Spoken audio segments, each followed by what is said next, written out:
Good football practice. I thought, I think people were excited to be in full gear. I think that it's fun to get out there and play and be out on the field, try to get coaches away so guys could get the feeling of being out there and actually playing the great game of football. And it was fun today. It was fun to be out there. And hopefully we'll look at the film and see that we got a little bit better. I thought Breho was terrific today. I know we're going to keep score of that, so I thought Breho was terrific today. Kevin made a couple of ill-advised throws, not necessarily poor decisions, just poor throws. And so we've got to clean that up. We'll look at the tape and keep working on his footwork. And there's still some rust, but overall I thought it was pretty good practice for the quarterback position. I thought, yesterday was not good for our offensive line. Certainly they came back and battled today. Protection was much better. We're a work in progress there, but I see the effort. We're going to keep pushing and shoving and all that kind of stuff. Introduced 2-minute for the first time today. I thought pretty good. We were unsuccessful. We didn't make the kicks. The field goal kicking it's a major issue. We got to keep working on it. That's why you saw I put a little piece of practice where we're going to get on them, see who can respond to pressure and so forth. And we're going to keep doing that until we get our guy.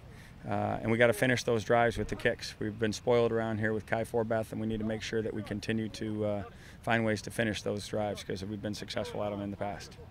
Questions? Doing quite a bit of rollouts today. How does that influence the pass protection? Well, it takes pressure off of it. If you're not always having people running at you and you get to just take a gap and try to get guys outside, it takes a lot of pressure off the front. And we're, as we're trying to put this offensive line together, we want to make sure that we're not stressing them to the point where they ask them to do things they're not capable of. Coach, I didn't think Locke didn't take any field goal. No, we were working on the other two guys. We'll keep working Jeff. Jeff's talented enough to do it. I just don't know that that's been his focus, and he's so good at the other stuff. I don't want to necessarily grab him away from that. I'm trying to develop one, and we'll see how that turns out. Keep working at it. Joe's okay. Would have loved for him to finish that last drive. We missed it and didn't hit it good. It was a load kick, and it's a tall order to be asked to go in there and make a kick when the game's on the line. And I'm not saying he can't do it. We're gonna need to give him a bunch of chances so he can build some confidence in doing that.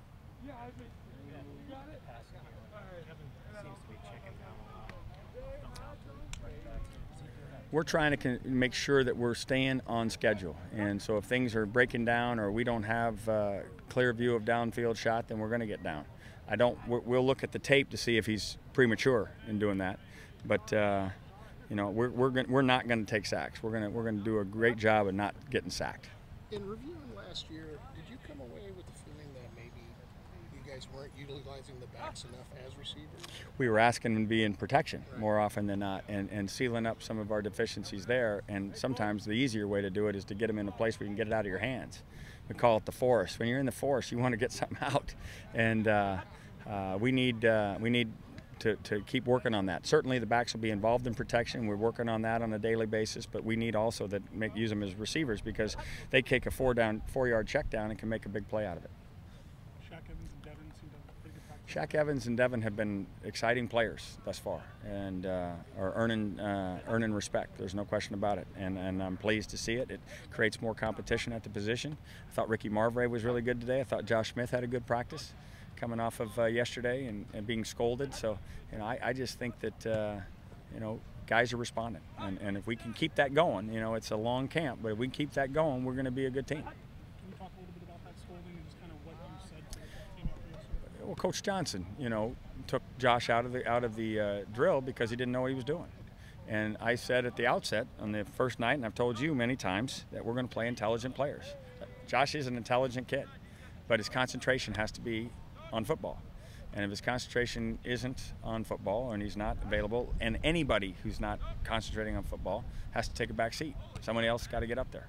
And as soon as we get that to permeate through the whole squad, we're going to have something. Tony Dye, was there a situation with him? He's just got a tight groin, and it's precautionary, and he's a good football player. We just got some other guys we're getting some reps for, so it was the prudent thing to do. A concussion. Jordan has a concussion. We'll wait and see how many days that'll be, but I guess late in practice yesterday he dinged his head, so he's on that percussion protocol. Barr, we think we'll be back. We'll back maybe tomorrow afternoon, if not, certainly later, the days following. With Taylor, probably a little longer. But Taylor, it's okay.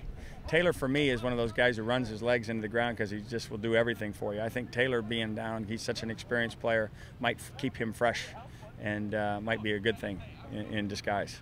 Scrimmage tomorrow?